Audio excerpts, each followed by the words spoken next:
మోదు పువ్వు సోకి నీ సోకు కందేనే వెలికి రాని వెర్రి ప్రేమ కన్నీటి ధారలోన కరుగుతున్నది నాదు శోకమోపలేక నీ గుండె బాధపడితే తాళనన్నది మనుషులెరుగలేరు మామూలు ప్రేమ కాదు అగ్ని కంటే స్వచ్ఛమైనది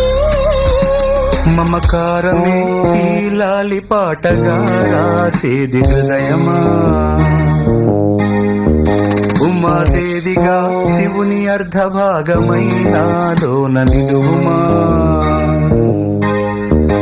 శుభలాలి